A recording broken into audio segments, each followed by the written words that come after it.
Welcome to our second video on Does God Exist? In our first video, we covered the basic differences between the theories of creation and evolution. I won't repeat that in this video, so if that's an important step for you, please go back and view that video number 1. So as we begin this video, we're going to examine what we consider to be evidence of design and forethought in what we believe God created.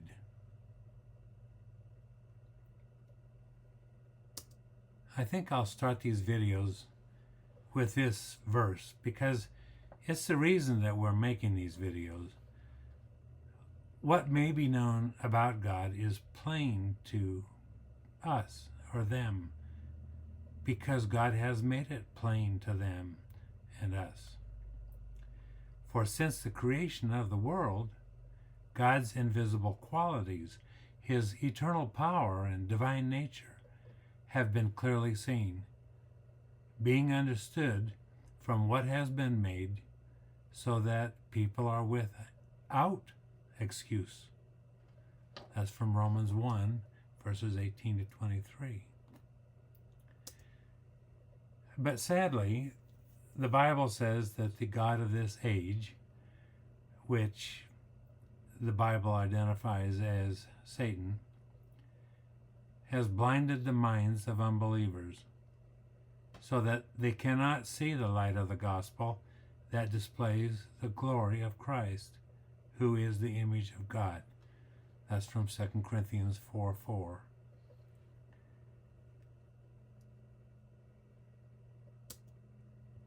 Today we're going to take a look at the Euglossine bee and the bucket orchid.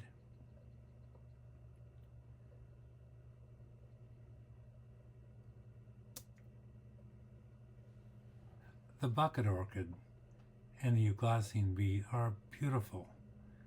The orchid itself is gorgeous, and the bee is not bad itself.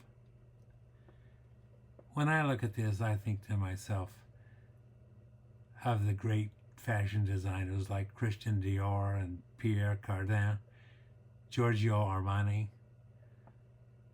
They're known for their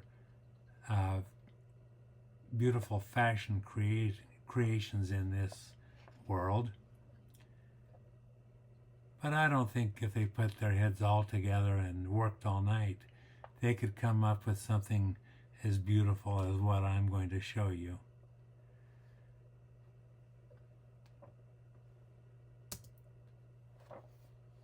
In the upper right-hand corner is a picture of the Euglossine bee. He's a pretty good-looking fellow. Now we'll talk more about the picture in the lower right just a little later. But look at the photo on the left, the diagram that shows on the left the bucket orchid hanging there with its orchids. And it's called bucket orchid because it has these little buckets on it that are full of nectar. And around the upper lip, where the bees like to come to, it secretes a sweet, slippery substance that the bees really like. And so they come to the orchid and they sit on the top there, and they start to get a little excited about too many of their friends being there with them, and they start wrestling a little bit, and sooner or later one of them falls into the bucket. Well, so that they don't drown, they start trying to get out, and they don't have very good luck until they find something that just by chance is on the side of that bucket, a little step. They catch that little step and they pull themselves up, and lo and behold, there is an exit door. And they start to push themselves through the exit door.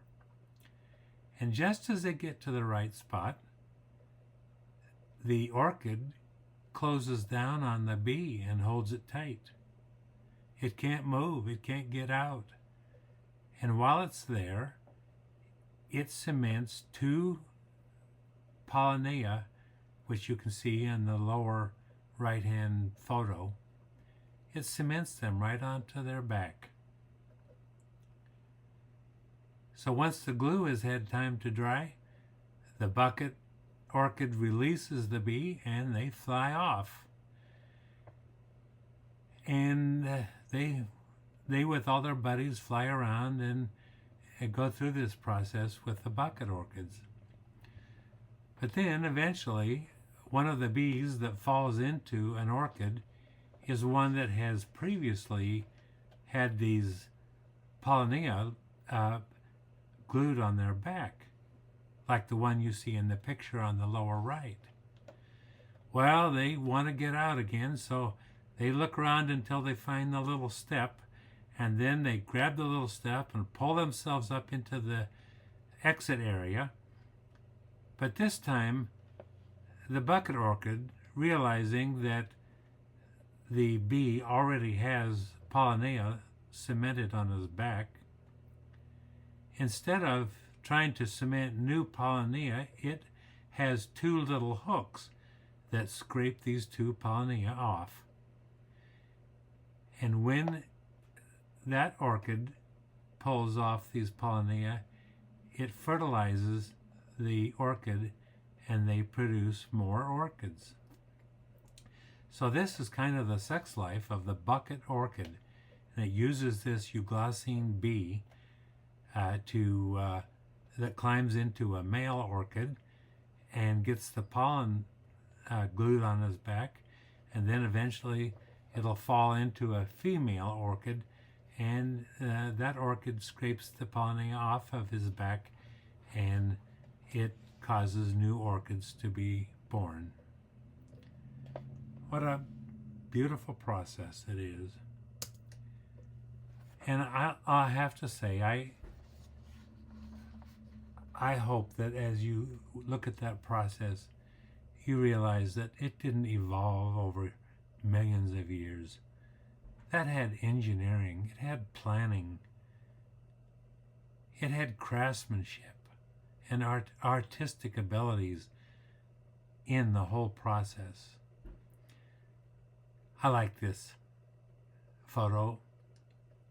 It's probably not accurate at all, but it symbolizes the Creator and all that He created in this universe. That shows the design and the planning and the craftsmanship and the artistry of our Creator.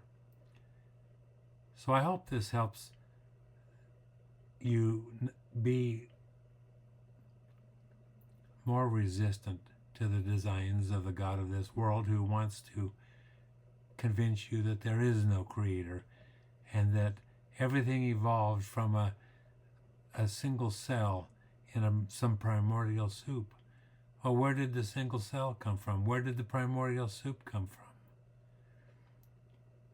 It takes no more faith to believe that a Creator designed this beautiful orchid and taught the bee how to do what he does than it does to believe the evolutionary theory. I hope this blesses you. We'll see you next time.